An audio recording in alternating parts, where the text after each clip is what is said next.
Hello everyone, welcome to mission Lakshya. आज इस video में हम प्रैक्टिस सेट सॉल्व करेंगे जो UP-SSC द्वारा आयोजित होने वाले पेट एग्ज़ाम के लिए है। तो चलिए देखते हैं क्वेश्चंस को जो एग्ज़ाम में पूछे जा सकते हैं। हमारा पहला प्रश्न है, सूची 1 में दिए गए वर्षों का मिलान सूची 2 में दिए गए अकबर के शासनकाल की मुख्य घटनाओं से कीजिए और नीचे दिए गए विकल्पों में से सही उत्तर चुनिए। सूची 1 में दिया गया है कालक्रम और सूची 2 में दिया गया है जो भी कार्य किए गए थे अकबर के शासनकाल में उन्हें दिया गया है, घटनाएं हैं जो उन्हें दिया गया है। इसमें हमें मैच करना है। 1564 यह दिया गया, तो 1564 में क्या हुआ था? 1564 में जजिया का उन्मूलन हुआ था। 1575 में क्या हुआ था? 1575 में इबादत खाना की स्थापना हुई थी। 1579 में मजहर की उद्घोषणा हुई थी और 1582 में दहसाला सिस्टम को लागू किया गया था। तो इस तरह से अगर हम ऑप्शंस देखें तो पहले का क्या हो जाएगा? पहले का हो जाएगा सी और दूसरे का हो जाएगा डी, तीसरे का हो जाएगा बी और चौथे का हो जाएगा ए। इस तरह से ऑप्शन सी करेक्ट आंसर है इस क्वेश्चन का। 1564 में हुआ था जजिया का उन्मूलन और फिर उसके बाद 1564 में जजिया का उन्मूलन, 1575 में हुआ था इबादत खाना की स्थापना, 1579 मजहर की उद्घोषणा और 1582 दहसाला सिस्टम। नेक्स्ट क्वेश्चन हम सॉल्व करते हैं। किसने एक तरफ संस्कृत मुद्रालेख के साथ चांदी के सिक्के निर्गत किए थे? ऑप्शंस हैं, ऑप्शन ए है Mohammad bin Qasim, option B Mahmud Ghaznavi, option C Sher Shah और ऑप्शन डी है अकबर।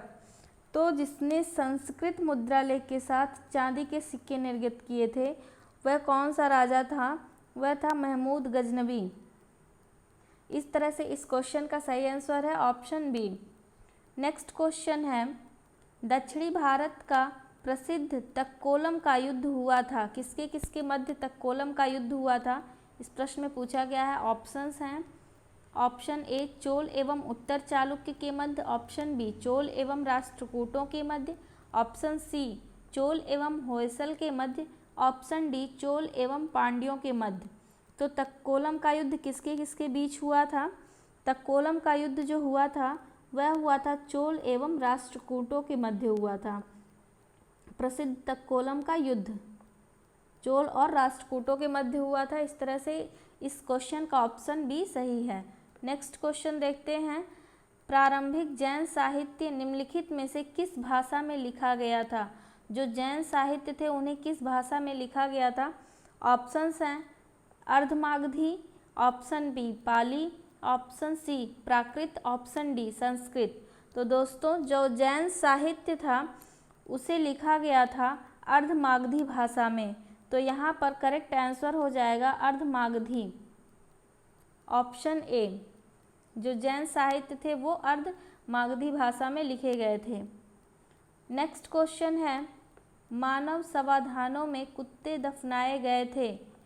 ये सिंधु घाटी सभ्यता का जो क्वेश्चन है, यहाँ पे पूछा गया है कि कहाँ पर कौन सा स्थल है जहाँ पर मानव समाधानों में कुत्ते भी दफनाए गए थे? तो ऑप्शंस दिया गया है, ऑप्शन ए गुफ कराल में, ऑप्शन बी बुर्जहोम में, ऑप्शन सी मारतंड में, ऑप्शन डी मेहरगढ़ में। तो मानव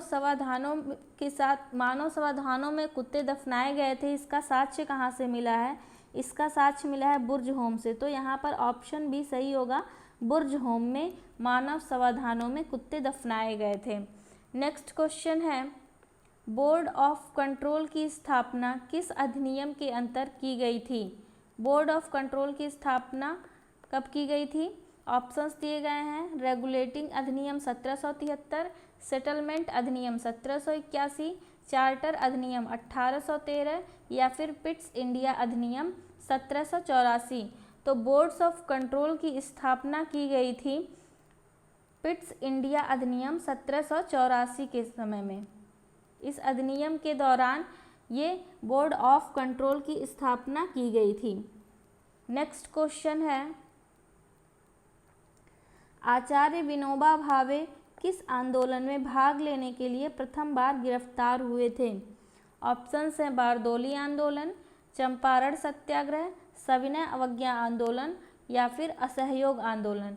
तो आचार्य विनोबा भावे जब पहली बार गिरफ्तार हुए थे वो उस समय था सविनय अवज्ञा आंदोलन का। तो इस क्वेश्चन का सही आंसर हो जाएगा ऑप्शन सी, सविनय अवज्ञा आंदोलन, जिसमें आचार्य विनोबा भावे पहली बार गिरफ्तार हुए थे।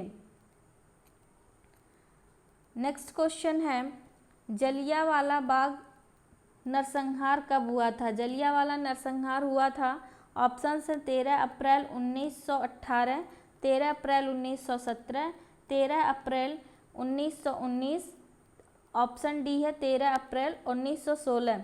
तो जलियांवाला नरसंहार जो था यह हुआ था 13 अप्रैल 1919 को। इस तरह से इस क्वेश्चन का राइट आंसर हो जाएगा ऑप्शन सी। नेक्स्ट क्वेश्चन देखते हैं, बंगाल के विभाजन को किस वर्ष रद्द कर दिया गया? ऑप्शंस हैं 1909 ईस्वी, 1910 ईस्वी, 1911 ईस्वी या फिर 1912 ईस्वी। तो दोस्तों बंगाल का विभाजन जो था उसे रद्द किया गया था 1911 ईस्वी में। तो इस तरह से इस क्वेश्चन का सही आंसर हो जाएगा ऑप्शन सी। नेक्स्ट क्वेश्चन है, महालवाड़ी प्रथा में किसके साथ राजस्व का बंदोबस्त हुआ था? ऑप्शंस दिए गए हैं, कृषकों के साथ, ऑप्शन बी जमींदारों के साथ, ऑप्शन सी जमींदारों व कृषकों के साथ साझा रूप से, या फिर ऑप्शन डी ग्राम समुदाय के साथ समग्र रूप से। ईस्ट इंडिया कंपनी के समय में जो राजस्व का बंदोबस्त था उसमें जो महालवाड़ी प्रथा था उसमें किस तरह का कर प्रणाली लागू हुआ था उसके आधार पर इस क्वेश्चन को पूछा गया है। तो यहाँ पर महालवाड़ी प्रथा में जो राजस्व का बंदोबस्त हुआ था वह हुआ था ग्राम समुदाय के साथ समग्र रूप से। तो इस तरह से इस क्वेश्चन का राइट आंसर है ऑप्शन डी, ग्राम समुदाय के साथ समग्र रूप से महालवाड़ी प्रथा में राजस्व का बंदोबस्त हुआ था। नेक्स्ट क्वेश्चन हम देखेंगे, अपवाह क्षेत्र की दृष्टि से जो विश्व की सबसे लंबी नदी है वह कौन सी है? ऑप्शंस हैं नील नदी, option B Amazon, option C Congo, option D Mississippi Missouri. तो इस तरह से हमें बताना है विश्व की सबसे लंबी नदी अपवाह क्षेत्र की दृष्टि से। तो विश्व की सबसे लंबी नदी अपवाह क्षेत्र की दृष्टि से है अमेजन नदी, ऑप्शन बी सही आंसर है। नेक्स्ट क्वेश्चन है, प्रधान याम्योत्तर ध्रुववृत्तीय तथा विषुवत भूमध्य रेखा का प्रतिच्छेदन बिंदु अवस्थित है। कहाँ पर अवस्थित है? प्रधान याम्योत्तर और विषुवत रेखा का प्रतिच्छेदन बिंदु। ऑप्शंस दिए गए हैं, ऑप्शन ए है अंध महासागर में, ऑप्शन बी घाना में, ऑप्शन सी मोरक्को में, ऑप्शन डी प्रशांत महासागर में। तो जो प्रधान याम्योत्तर रेखा है और जो विषुवत रेखा है इसका जो प्रतिच्छेद बिंदु है वह कहाँ पर है? वह है अंध महासागर में। तो इस प्रश्न का सही आंसर हो जाएगा ऑप्शन ए अंध महासागर में। नेक्स्ट क्वेश्चन है, तमिलनाडु में मानसून के समय सामान्य महीना कौन सा है? तमिलनाडु में जब मानसून आता है तो वह सामान्य महीना कौन कौन सा है? ऑप्शन दिया गया है, ऑप्शन ए मार्च अप्रैल, ऑप्शन बी जून जुलाई, ऑप्शन सी सितंबर अक्टूबर या फिर ऑप्शन डी नवंबर दिसंबर। तो इस क्वेश्चन का सही आंसर हो जाएगा नवंबर दिसंबर। मानसून जब लौटता है तो वह जो नवंबर दिसंबर में तमिलनाडु में भारी वर्षा करता है। तो इस तरह से तमिलनाडु में जो मानसून का सामान्य महीना है वह कौन सा हो जाता है? नवंबर दिसंबर। तो यहाँ पर ऑप्शन डी करेक्ट आंसर है। नेक्स्ट क्वेश्चन देखते हैं, निम्नलिखित राज्यों में से कौन से उत्तर प्रदेश के सीमावर्ती राज्य हैं? यहाँ पर दिया गया है पंजाब, राजस्थान, छत्तीसगढ़ और झारखंड। इसमें से नीचे दिए गए कोड का प्रयोग करके सही उत्तर चुनना है। पहला ऑप्शन है 1, 2, 3, 4 यानी कि ये चारों राज्य। दूसरा ऑप्शन है 2, 3 और 4। तीसरा है 1 और 4 और चौथा ऑप्शन है 1 और 3। तो हम पहले देखेंगे यहाँ पर कौन कौन से राज्य उत्तर प्रदेश के सीमावर्ती राज्य हैं। पहला है पंजाब। पंजाब सीमावर्ती राज्य नहीं है उत्तर प्रदेश का। और दूसरा ऑप्शन है राजस्थान। तो राजस्थान उत्तर प्रदेश का सीमावर्ती राज्य है। तीसरे नंबर पे दिया हुआ है छत्तीसगढ़। छत्तीसगढ़ भी सीमावर्ती राज्य है उत्तर प्रदेश का। और दिया है झारखंड। झारखंड भी उत्तर प्रदेश का सीमावर्ती राज्य है। तो इस तरह से उत्तर प्रदेश के सीमावर्ती राज्यों में हो जाएंगे ऑप्शन 2, 3, 4। यहाँ पर सेकंड ऑप्शन सही होगा 2, 3, 4 यानी कि राजस्थान, छत्तीसगढ़ और झारखंड इस क्वेश्चन का सही आंसर होगा जो उत्तर प्रदेश के सीमावर्ती राज्य हैं। नेक्स्ट क्वेश्चन सॉल्व करते हैं। वर्ष 2001 से वर्ष 2011 की अवधि में उत्तर प्रदेश की दशकीय जनसंख्या वृद्धि दर कितनी रही है? ऑप्शंस दिए गए हैं। ऑप्शन ए है 20.46%, ऑप्शन बी है 20.09%, ऑप्शन सी 22.19%, ऑप्शन डी 18.69%। तो यहाँ पर हमसे प्रश्न में उत्तर प्रदेश की दशकीय जनसंख्या वृद्धि दर पूछा गया है। तो 2001 से 11 की अवधि में जो उत्तर प्रदेश की जनसंख्या वृद्धि दर थी वह थी 20.09%। यहाँ पर ऑप्शन बी राइट आंसर है इस क्वेश्चन का। नेक्स्ट क्वेश्चन देखते हैं। विशेष आर्थिक क्षेत्र सेज नीति घोषित की गई थी।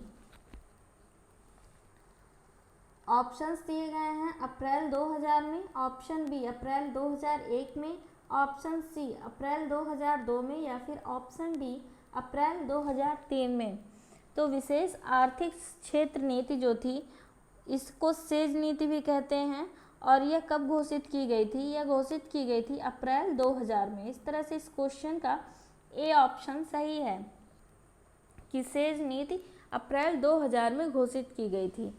नेक्स्ट क्वेश्चन है अदृश्य निर्यात इनविजिबल एक्सपोर्ट का क्या अर्थ होता है?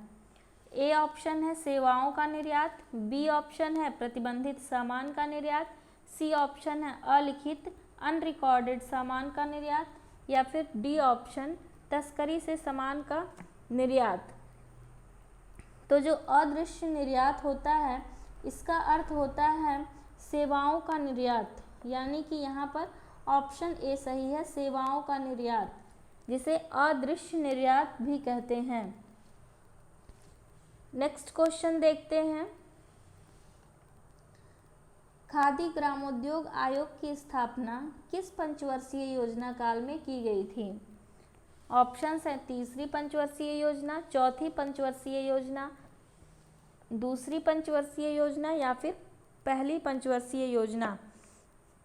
तो खादी ग्रामोद्योग आयोग की स्थापना जो की गई थी वह दूसरी पंचवर्षीय योजना में की गई थी। तो यहाँ पर सही आंसर हो जाएगा ऑप्शन सी, दूसरी पंचवर्षीय योजना में खादी ग्रामोद्योग आयोग की स्थापना की गई थी। नेक्स्ट क्वेश्चन सॉल्व करते हैं। गिल्ट एज बाजार किससे संबंधित है? ऑप्शंस हैं धातुओं के व्यापार से, ऋण पत्रों के व्यापार से, सरकारी प्रतिभूतियों के व्यापार से या फिर शस्त्रों के व्यापार से। तो यहाँ चारों ऑप्शंस में से गिल्ट एज बाजार का अर्थ होता है सरकारी प्रतिभूतियों के व्यापार से संबंधित होता है गिल्ट एज बाजार। तो यहाँ पर ऑप्शन सी सही आंसर है, सरकारी प्रतिभूतियों के व्यापार से संबंधित है गिल्ट एज बाजार। नेक्स्ट क्वेश्चन है भारत सरकार के नीति आयोग जो आर्थिक नीति निर्धारण का चिंतन समूह थिंक टैंक है, इसमें नीति का पूरा स्वरूप क्या है? यहाँ पर हमें नीति का फुल फॉर्म बताना है नीति आयोग में। तो यहाँ पर ऑप्शंस दिया गया है ऑप्शन ए नेशनल इंटरनल ट्रेड इंफॉर्मेशन, राष्ट्रीय आंतरिक व्यापार सूचना। ऑप्शन बी है national institution for transforming India, राष्ट्रीय भारत परिवर्तन संस्थान। ऑप्शन सी है नेशनल इंटीग्रेटेड ट्रीटी इंस्टीट्यूशन, राष्ट्रीय समेकित संधि संस्थान। ऑप्शन डी है नेशनल इंटेलेक्चुअल ट्रेनिंग इंस्टीट्यूट, राष्ट्रीय बौद्धिक ट्रेनिंग संस्थान। तो यहाँ पर नीति का पूरा नाम होता है, पूरा स्वरूप होता है national institution for transforming India, यानी कि राष्ट्रीय भारत परिवर्तन संस्थान। तो इस क्वेश्चन का राइट आंसर हो जाएगा option B, national institution for transforming India, NITI Aayog. Next question है, सही उत्तर का चयन कीजिए। ऑप्शन ए है सभी व्यक्ति पंचायती राज्य के सदस्य बन सकते हैं, यह ऑप्शन सही नहीं है। बी ऑप्शन है वह व्यक्ति जो राज्य विधानसभा का सदस्य होने की योग्यता न रखता हो पंचायती राज्य का सदस्य बन सकता है, यह भी गलत है, क्योंकि जो व्यक्ति राज्य विधानसभा का सदस्य होने की योग्यता नहीं रखता है वह पंचायती राज्य का सदस्य नहीं बन सकता है। तो यहाँ पर ये ऑप्शन गलत है। ऑप्शन सी है 25 वर्ष की आयु वाले व्यक्ति ही पंचायती राज की सदस्यता के लिए अर्ह हैं, लेकिन ऐसा नहीं है। पंचायती राज्य की सदस्यता के लिए 21 वर्ष का होना आवश्यक है। तो ऑप्शन सी भी गलत है। ऑप्शन डी जो दिया गया है वह है वे सभी लोग जो 21 वर्ष की आयु पूरी कर चुके हैं तथा राज्य विधानसभा के सदस्य चुने जाने की योग्यता रखते हों पंचायती राज की सदस्यता के लिए योग्य हैं। तो यहाँ पर यह ऑप्शन बिल्कुल सही है। इस तरह से इस क्वेश्चन का जो राइट आंसर हो जाएगा वह हो जाएगा ऑप्शन डी, वे सभी लोग जो 21 वर्ष की आयु पूरी कर चुके हैं तथा राज्य विधानसभा के सदस्य चुने जाने की योग्यता रखते हों पंचायती राज्य की सदस्यता के लिए योग्य हैं। इस तरह से ऑप्शन डी इसका सही आंसर है। और हम अगला क्वेश्चन देखते हैं क्या है।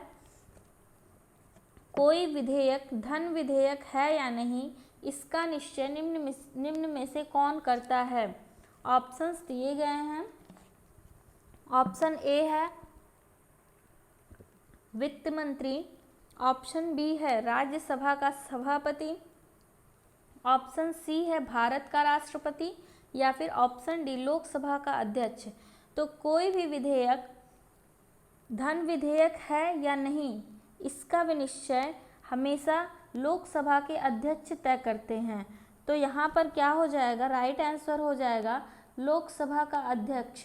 लोकसभा के अध्यक्ष ही इस बात का विनिश्चय करते हैं कि कौन सा विधेयक धन विधेयक है या नहीं है। नेक्स्ट क्वेश्चन सॉल्व करेंगे। बिना अनुमति के कितने दिन संसद से अनुपस्थित रहने पर किसी सांसद को अयोग्य घोषित किया जा सकता है। ऑप्शंस हैं 30 दिन, ऑप्शन बी 60 दिन, ऑप्शन सी 90 दिन, ऑप्शन डी 120 दिन। तो बिना अनुमति के किसी भी सांसद को अयोग्य घोषित किया जा सकता है यदि वह 60 दिन अनुपस्थित रहे तो यहाँ पर ऑप्शन बी सही है, 60 दिन। यदि कोई भी सांसद 60 दिन तक अनुपस्थित रहता है तो उसे अयोग्य घोषित किया जा सकता है। नेक्स्ट क्वेश्चन सॉल्व करेंगे। निम्नलिखित में से किनको विधि के शासन के प्रमुख लक्षणों के रूप में माना जाएगा। ऑप्शंस दिए गए हैं शक्तियों का परिसीमन। ऑप्शन यहाँ पर हमें सेलेक्ट करना है कि कौन सा चार पॉइंट्स दिए गए हैं, इन चारों पॉइंट्स में से कौन सा विधि के शासन के प्रमुख लक्षणों के रूप में है। इस कूट का प्रयोग करके सही उत्तर हमें चुनना है नीचे दिए गए ऑप्शंस में से। तो यहाँ पर हम पहले देखेंगे क्या क्या है दिए गए हैं पॉइंट्स। विधि का शासन, इसका लक्षण शक्तियों का परिसीमन होता है, विधि के समक्ष समता भी होता है, सरकार के प्रति जन उत्तरदायित्व यह नहीं होता, और ऑप्शन जो चौथा पॉइंट है स्वतंत्रता और नागरिक अधिकार यह भी होता है प्रमुख लक्षण। तो यहाँ पर जो ऑप्शन दिए गए हैं उसमें 1, 2 और 4 ये सही आंसर है। ऑप्शन सी इस क्वेश्चन का सही आंसर है। विधि के शासन के प्रमुख लक्षण हैं ये तीनों पॉइंट। नेक्स्ट क्वेश्चन सॉल्व करेंगे। भारतीय संविधान में इनमें से किसका सर्वाधिक रूढ़ि है? ऑप्शंस हैं स्विट्जरलैंड का संविधान, ऑप्शन बी संयुक्त राज्य अमेरिका का संविधान, ऑप्शन सी भारत शासन अधिनियम 1935 या फिर ऑप्शन डी कनाडा का संविधान। तो भारतीय संविधान किसका सबसे ज़्यादा रूढ़ि है? वह है भारत शासन अधिनियम 1935। भारतीय संविधान में जो भी अनुच्छेद लिए बनाए गए हैं उसमें से अधिकतर अनुच्छेद जो हैं वह भारत शासन अधिनियम 1935 से संबंधित हैं। इस तरह से जो भारतीय संविधान है सबसे ज़्यादा रूढ़ि है भारत शासन अधिनियम 1935 का।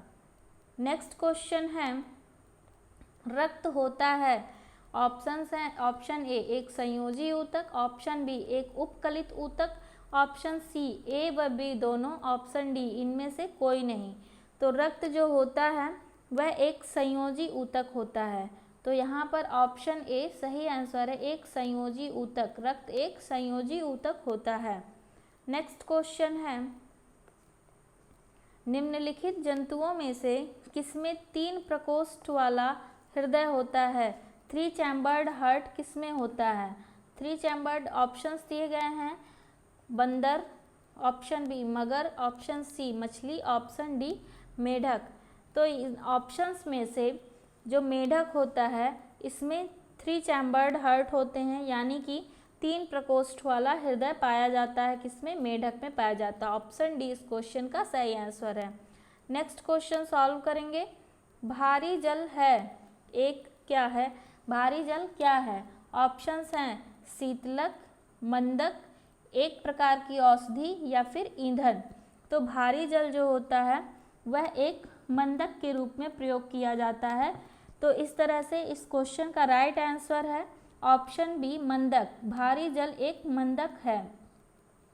नेक्स्ट क्वेश्चन सॉल्व करेंगे। नेक्स्ट क्वेश्चन है घरेलू बिजली के तार आधार रूप में कैसे हैं? जब घरेलू बिजली के तारों को जोड़ा जाता है तो उनका आधार रूप कैसा होता है? ऑप्शन ए है श्रेणीबद्ध संयोजन, ऑप्शन बी समानांतर संयोजन, ऑप्शन सी श्रेणीबद्ध और समानांतर संयोजन का संयोग, या फिर ऑप्शन डी प्रत्येक कक्ष में श्रेणीबद्ध संयोजन और दूसरी जगह समानांतर संयोजन। तो यहाँ पर हमें बताना है कि जो घरेलू बिजली के तार हैं वो पैरेलल क्रम में होते हैं या फिर सीरीज में होते हैं। तो यहाँ पर हम देखेंगे क्वेश्चंस में घरेलू बिजली का पूछा गया है, तो घरेलू बिजली में हमेशा समानांतर संयोजन होता है, यानी कि हमेशा पैरेलल कॉम्बिनेशन बनाया जाता है तारों का। तो ऑप्शन बी इस क्वेश्चन का सही आंसर हो जाएगा। नेक्स्ट क्वेश्चन है डेसिबल। नेक्स्ट क्वेश्चन है आपका कि डेसिबल किसे नापने के लिए प्रयोग में लाया जाता है? यहाँ मतलब सीधे सीधे यह क्वेश्चन पूछा गया कि डेसिबल किस चीज़ की यूनिट है। तो यहाँ पर डेसिबल जो है ये नापने के लिए प्रयोग में लाया जाता है।